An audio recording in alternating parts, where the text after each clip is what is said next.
So magandang araw po sa inyong lahat mga kababayan, at narito po ako ngayon sa Barangay Magdog, Gobernador Generoso, Davao Oriental.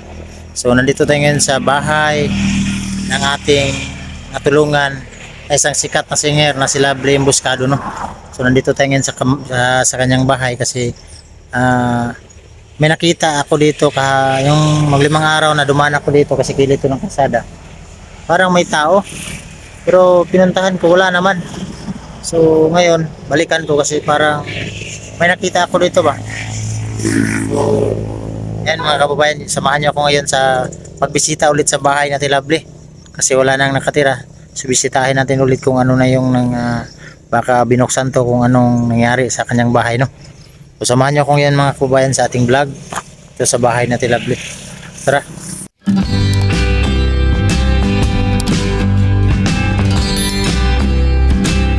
So yan mga kababayan, dito na tayo sa bahay niya. Dito yung kilid, oh. Nakita nyo ay wala na talagang pumupunta dito, kaya no, napakarami ng mga dahon-dahon, mga ano na, dami ng mga damo. Yan yung gulay nila, wala na, namatay na. So matagal ko na ito hindi napuntahan, siguro mga 1 month o 2 months, parang ganun. So yun, ang ganda pa rin ng bahay. Sayang talaga tong bahay na to. Ayan, napakaganda ng bahay na to. So ito mga kababayan, ganito din yung bahay ni tatay, yung ating natulungan na doon sa bundok na na-rescue natin. Ganito yung forma. So dito tayo sa likod. Araw po ngayon mga kababayan ay Pizza 2 ng Nobyembre, Undas. So dito ngayon ako binisita kong bahay ni Ate Lovely para mapuntahan talaga natin.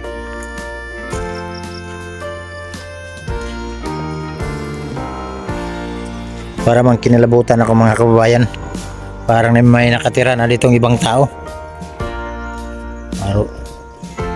Wala man, pasukin natin. Ay, nakasirado. May mga galon. Si nanay sinira siguro tinanay. Oh, may mga pusa, oh. Pusa lang yung nakatira.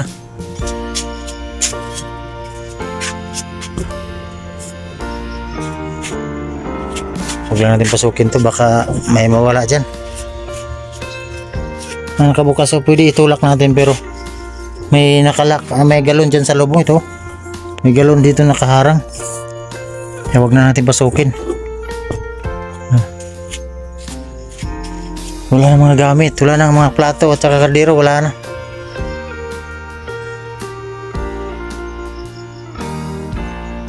ID pa dito.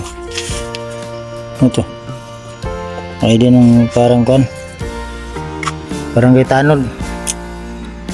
So ito yung tubig nila, delikado to. May kuan ba? Ito yung tirahan ng lamok. Ano natin to? Ito yung tirahan ng mga lamok ba? Pag magtagal, oh. Yan, naka-stuck na pundo na tubig. Yan ba yung dingding nyo? O, tawag bintana. Sayang ito mga kabayan, tong bahay.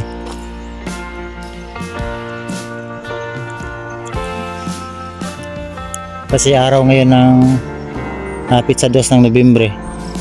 So ito mga kababayan, yun lang, nagtaka ko ba nung maglimang araw na ba, 4 na araw, dumaan ako dyan, may tao talaga akong nakita dito ba, pero hindi yan si nanay. Kasi si nanay palagi yung matanda naman si nanay, hindi yung parang babae ba, dalawang babae nakita ko dito na side, dito na park yan, o, dito tumayo dyan at saka dito. Kinalabutan man ako, eh. Kasi po mga kababayan, alam ko na kung kayo taga Gobernador Generoso, alam nyo itong Makaling. Itong Makaling ay dyan sa unahan, Minteryo, dyan na part, yan sa unahan, ito yung kahoy na yan, doon sa unahan pa yan, yun yung Minteryo dito sa Barangay Magdog, may public cemetery. So nakita nyo yung mga motor, siguro yung mga motor dyan dumadaan, napakaraming motor kasi ang oras ngayon dito alas 4. So maraming motor pumunta ng Minterio, dumalaw ng mga mahal nila sa buhay. Ayan, kita nyo. So siyempre baka hindi natin alam, may mga ano ba, mga nakatira na dito ng iba kasi matagal na tong pinabayaan na bahay mga kababayan. Ayun, may mga ano na nga, yun, parang anong tawag yun, mga sakit mga gat yan, tinirahan ng lampinig yung tawag yan dito sa amin, tawag niya, no? Anong tawag yan sa Tagalog? Sayang tong bahay na to. Oh, maganda pa naman to. Napaka ano na, dami na mga, sayang tong mga halaman nila ba, hindi naalagaan. Ito, ano ba, bumbil. Ayan nga, paganda yung bumbil nila. Sayang nito. Ang sayang dito, ang kuan, tawag ito yung mga balanghoy ba, yung sayang. Kasi si nanay, doon na kasi si nanay nakatira doon sa bundok, doon sa lupa ng kapatid ni mama ni Ate Lovely, yung nakakaangat sa buhay kasi binilihan, may lupa kasi yung kapatid ng mama ni Ate Lovely doon, si nanay yung nakatira doon. Sayang yung desisyon ng kapatid ni mama ni Ate Lovely ba, may lupa, bigyan sila ng pagkabuhayan para doon na sila mag-stay. Problema kang Ate Lovely, palagi umaalis. Yun, pabayaan tong bahay. At Ate Lovely, kung mapanood mo tong vlog na to, sana kung ano yung plano mo, bumalik ka dito para malagaan mo tong bahay. Kasi tong bahay na to ay sa'yo talaga to. At problema lang ay pinabayaan mo. Baka hindi din alam yung plano ng sponsor nito, baka patirahan ng iba, sayang. Sana balikan mo to para maalagaan mo yung bahay ba, kasi yung sayang naman tong bahay na hindi mo hinalagahan. Nakatira dito yung mga pusa. Saan kayong mga mama nito? Awa itong mga pusa na to. So sayang yung bahay na hindi na alagaan ba. Pusa na kawawa. Yung mga kababayan, no? Yung mga paliya, alam mo yung gayo, harap nito, sayang. Marami na silang tanim dito, kaso lang hindi nila talaga inasikaso ba, binabayaan nila. Ito mga balanghoy, ipasok natin yung ating cellphone dito sa loob, kung ano yung naka doon sa loob nito. Pasok natin. Ayan, oh. Ayan yung loob mga kababayan. Pinasok lang yung cellphone ko kasi mapasok mo natin. Pasok mo yung kamay natin.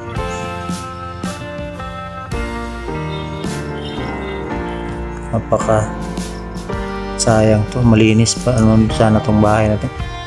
Kadubululing to mga kababayan. Pabayaan lang ba? Ito yung sayang na kung ninagyan pa natin ng mga gamit, nakawin lang. So kung bago pa lang kayo sa aking YouTube channel, ito yung isang sikat na singer na si Lovely Emboscado na na-depress, na may parang, although nagamot naman ng ating gobyerno dito sa tulong ng ating sponsor na si Ma'am Ixime Pinky Nojales at saka sa ating mayor dito na si Mayor Juanito Kulot Nojales. Tinulungan naman siya, binigyan pa ng bahay, so iniwanan pa rin. Sayang talaga, no?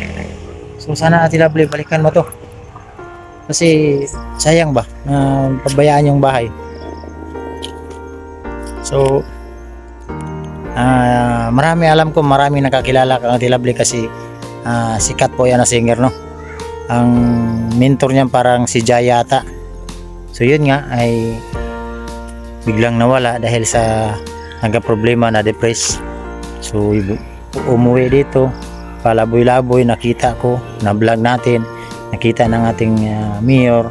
So agad niyang pinabahayan. Ito ngayon ang tulong niya, personal niyang i-message sa akin na para matulungan si Ate Lovely kasi nakita ni mayor yung ginagawa ko dito sa Gubjin na pagtulong sa ating mga kababayan. So isa din siya na tumulong sa akin para mabahayan si Ate Lovely.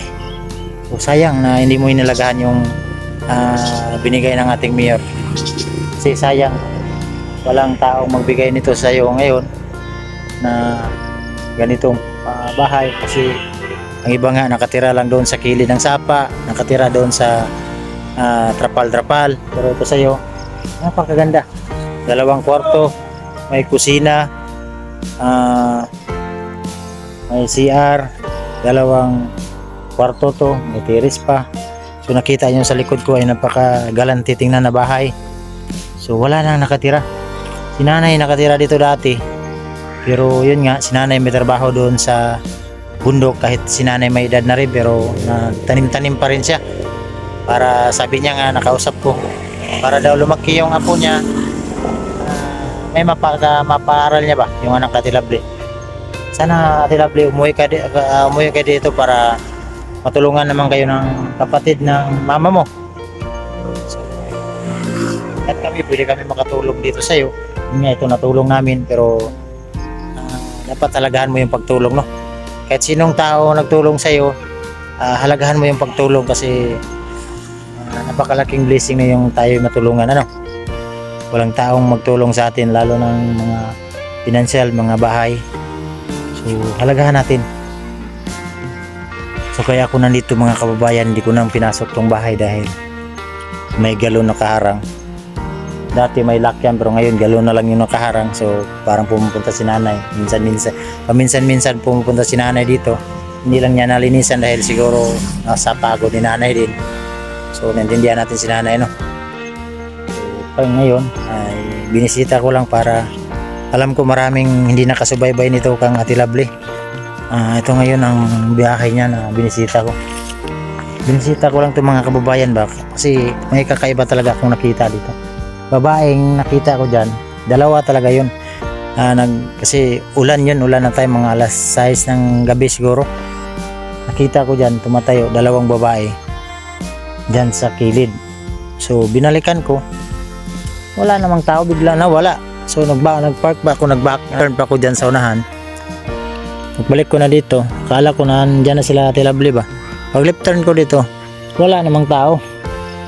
So sa hindi nakakaalam, dyan sa unahan ay sementeryo. Doon sa, kasi dagat dyan, dagat mo yan dyan. Sa yung krasada na yan, papagano niya, no? Pa left side, pagdating mo doon sa dulo, dagat, tapos sementeryo. Yun yung kadugtong ng mga kahoy yan dyan sa likod. Kadugtong yan yung sementeryo. Pero safety naman dito mga kababayan na tirahan sa lugar nila Ate Lovely. Ewan ko kung ano yun, parang ano lang siguro yun, yung sa sobrang pagod ko lang siguro yun, kaya may nakita ko dito tao talaga, 2 babae nakita ko dyan sa kilid na yan. Ano yun, parang 29, kasi ngayon pizza dos na. So ngayon kabilisita ko para tirahan. So yun nga ay kita natin ang tawag niyan, mga tanim nila ay wala na, mga sira-sira na. So ang ganda ng bahay niyan mga kababayan, no? Pagkagalanti tingnan.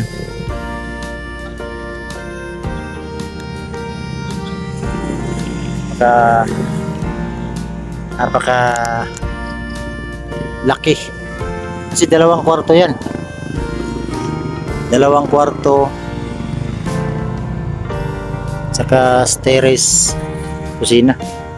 Yung kamuti nila namatay na, sayang nito ba, may bunga na siguro to. Sunod ng sunod to mga pusa.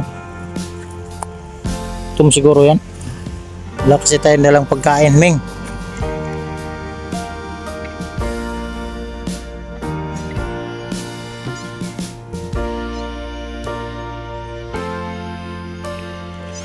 Ang dami yung 3 pusa, 2.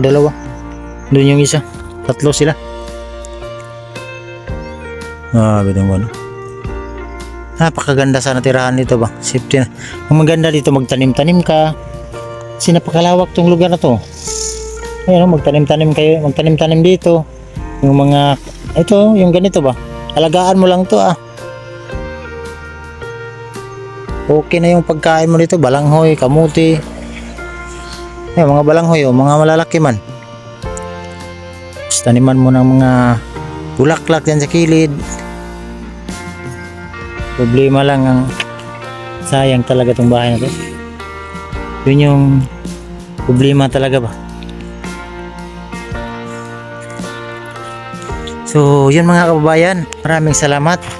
Siyempre magpasalamat lang tayo sa Panginoon palagi no, na binigyan tayo ng palagi na healthy na katawan, na simple yung pagising sa umaga. So magpasalamat na number 1 tayo palagi sa Panginoon, dahil kung wala siya, wala tayo ngayon dito. Magpasalamat din ako sa lahat ng mga sponsor na tumulong sa akin sa aking karera sa charity.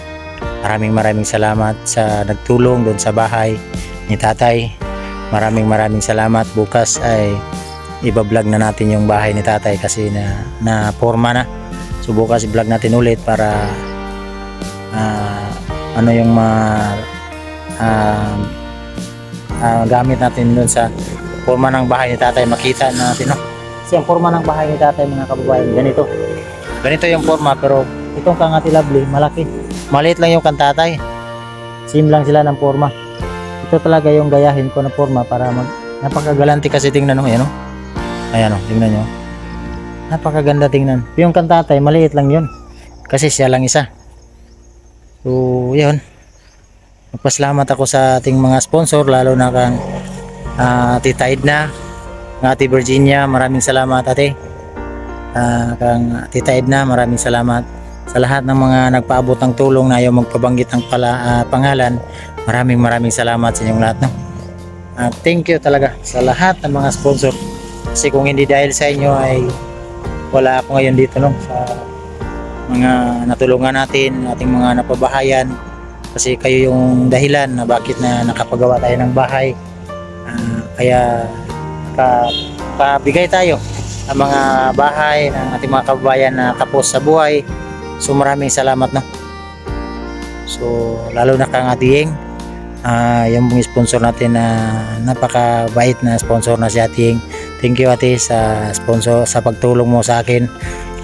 Siya po yung nagbigay ng aking kabubuhayan araw-araw, although mas maliit yung ating kinikita sa YouTube, kahit pa paano ay makabili tayo ng bigas ba, ating motor park, kasi sa awa ng Diyos ay may kunting-kunting tayong kinikita naman, no?